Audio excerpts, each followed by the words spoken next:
Good morning. It's been a day, and I'm thinking of a Bible verse, which I'm going to read to you, but I just need a little bit of backstory. I'm going to try and keep this short. So we have the big boy in town right now, a steam locomotive, history rich, super cool, super loud. Love it. My little boys love it. I mean, my 18-year-old's not a little boy anymore, but when he was a little boy, he loved it. We visited yesterday. I was expecting crowds. It actually wasn't that bad. And then this morning it was set to leave town. And I could hear the whistle from my house. We live about 6 miles away from the train station. And yet we still felt the need to get up close and personal. And I think, I'm in this stage of life where I want to live. I want to take these days that we're living and just live the days and enjoy things. So I woke my son up this morning and we rushed over to a place where I thought would be a great viewing area, and it was perfect. It was a nice breeze. The way the train tracks kind of curved towards where we were standing, it would have been a perfect view. So we all waited there about an hour or more. I wasn't really watching the clock, but I know it was a while. And nothing really was passing, which is fine because it was a clear shot. All of a sudden, a freight train's coming on the track that's closest to us. And I got word that the big boy had left the station, which means we had roughly 5 minutes before it was going to pass us. There were probably 100 people standing there. I think everyone collectively figured out that this might not end well. And then there's this kind of like, you've got to be kidding me. We've been sitting here. Some people were there much longer than we were, talking about being there for 2 hours. And sure enough, the thing that we all feared happened. The big boy passed behind the freight train. And I could see the engine between the storage cargo units on the freight train. And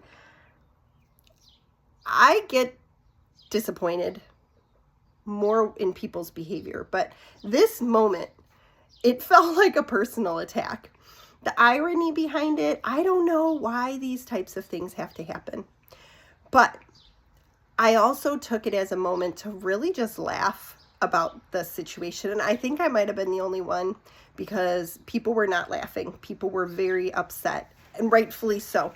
I mean, you're sitting there, you're waiting in anticipation. There's something to be learned from this. And it took my 9-year-old a little while to get there because he was mad. The video that I took, you can hear me saying, hey, this is what we get. So stop and watch it and enjoy the moment as he's like walking back to the car because he was so disappointed. Then we took it farther and we decided, okay, we're going to just try and get ahead of it. Traveled downtowns. There was traffic, there were red lights. Every single place that could have held us up. And yet we still made it a couple towns over. And I was talking to my mom, and all of a sudden I hear the whistle. I'm like, oh, I gotta go. I think we're gonna see it after all. So we're at a stoplight, of course, waiting to turn, and there's this brick building literally right next to us. And when the light turned green, I turned the corner and the tracks were right there. And there were still crowds. So I'm like, oh, they're still there. They weren't. That whistle that I heard, the brick building that was in the way, that was the moment where the train went through. So again, laughing at the irony, my little guy was not quite as disappointed because I had already given him a heads up. Like, the chances of seeing this thing are slim. And the farther it goes, the faster it's going to go, the bigger the divide's going to be between the big boy and us trying to catch it. So we didn't see it this morning other than the, restrained view between the freight train and the track that it was actually on. And we're just kind of processing this. I work really hard not to be reactive in those moments. My son was actually kind of irritated with me because I just kept laughing at the fact that I couldn't believe it. I still can't. I think it's ridiculously, I don't know. If you don't laugh, you're going to cry, right? So that's what my method is. Then all of a sudden, I'm thinking of this Bible verse. It's in Proverbs 31. And a little more backstory. So Proverbs 31 verse 25 says, "She is clothed with strength and dignity. She can laugh at the days to come." That verse, especially that she is clothed in, no, actually I was thinking of a different verse. Verse 28 says, "Her children arise and call her blessed." I was thinking about that verse and what an amazing gift it would be if when my kids grow up, they call me blessed. I know I'm blessed. I couldn't be more grateful for the gifts that God has given me, especially in my family. But for my kids to grow up and call me blessed, I was thinking about that around Mother's Day. And wouldn't you believe that my daughter gave me a card for Mother's Day and that verse was in it. And so just such a gift. But now thinking about verse 25, she is clothed with strength and dignity, and she can laugh at the days to come. I think there are other translations that say something about she laughs without fear of the future. I could be wrong, but that was the verse that I was actually thinking about. This is the NIV version. It's just kind of like a hardcover book with Psalms and Proverbs in it that I looked up really quick because my Bible is somewhere where I was not. So, laughing without fear of the future makes me think about how far God has brought me, because I know I've mentioned it here before. I had 30 years of terrible anxiety. It started in first grade, and I know this is a summary review for most of you, but how beautiful it is to be able to sit at this point and grieving on top of it, and be able to look at situations that come up and not really anticipate them with much anxiety, but to just understand that nothing is guaranteed in life. You can anticipate something bad, you can anticipate something good.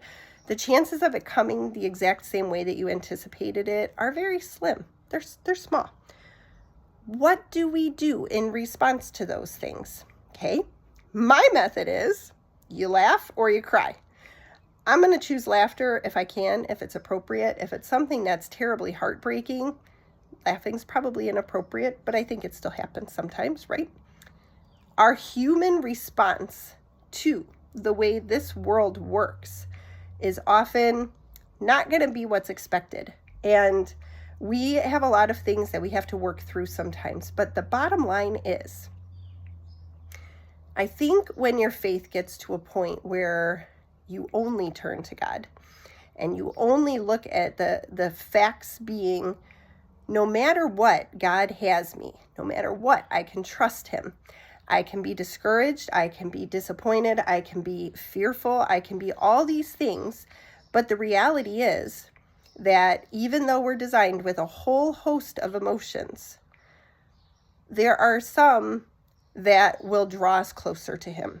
And there are other ones that might draw us farther away from him. So if I'm going to make a choice, I'm going to choose the path that gets me to where I'm going to be comforted and I'm going to be safe. And it's not my flesh comfort, because a lot of times being in flesh comfort is actually going to push you farther away from God sometimes. So what do you do in those moments where things don't go as expected? Do you fall apart? Or do you realize something bigger might be at play and try to roll with it, even though you might have some emotions? We're human, so we're going to have emotions. But remembering things in those moments, that's kind of how I parent.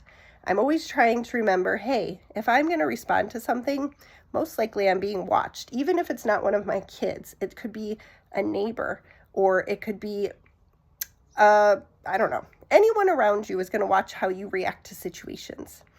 And I know there were a lot of disappointed people today, and it might have been irritating that I was giggling to myself at the irony of it. It's not like I wasn't disappointed. I was so disappointed, but then I'm also thinking, wow. Wow. And then on top of it, I had a friend of mine. She's got 6 kids. She was in the town over and waited like 2.5 hours by herself with her 6 kids.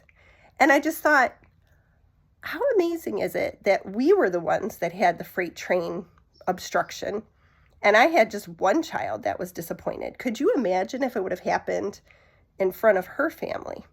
So I'll take one for the team. I'll use it as a learning experience for my own child that, hey, we can be discouraged or disappointed in something. Doesn't mean we have to act on that. So I'm kind of countercultural with how I think. But the bottom line is I don't mind laughing at without fear of the future, because I have a God that I serve every day and I seek every day. And bad things will happen. It's part of life. But ultimately, I know that I'm covered by him. I know that he's my refuge, and I know that he's my strength. Because if it was coming from within me, I would not be strengthened. I would not be dignified. But because I have a Father who loves me unconditionally and he stays by my side faithfully and patiently, I can walk through whatever comes my way. And so I am clothed with strength and dignity, and I can laugh at the days to come. I can do that. And I can also be a wife of noble character who can find she is worth far more than rubies. I'm going to just read these verses, so sit tight. Her husband has full confidence in her and lacks nothing of value. She brings him good, not harm, all the days of her life. She selects wool and flax and works with eager hands. She is like the merchant ships, bringing her food from afar. She gets up while it is still night. She provides food for her family and portions for her female servants. She considers a field and buys it. Out of her earnings, she plants a vineyard. She sets about her work vigorously. Her arms are strong for her tasks. She sees that her trading is profitable, and her lamp does not go out at night. In her hands, she holds the distaff and grasps the spindle with her fingers. She opens her arms to the poor and extends her hands to the needy. When it snows, she has no fear for her household, for all of them are clothed in scarlet. She makes coverings for her bed. She is clothed in fine linen and purple. Her husband is respected at the city gate, where he takes his seat among the elders of the land. She makes linen garments and sells them and supplies the merchants with sashes. She is clothed with strength and dignity. She can laugh at the days to come. She speaks with wisdom, and faithful instruction is on her tongue. She watches over the affairs of her household and does not eat the bread of idleness. Her children arise and call her blessed, her husband also, and he praises her. Many women do noble things, but you surpass them all.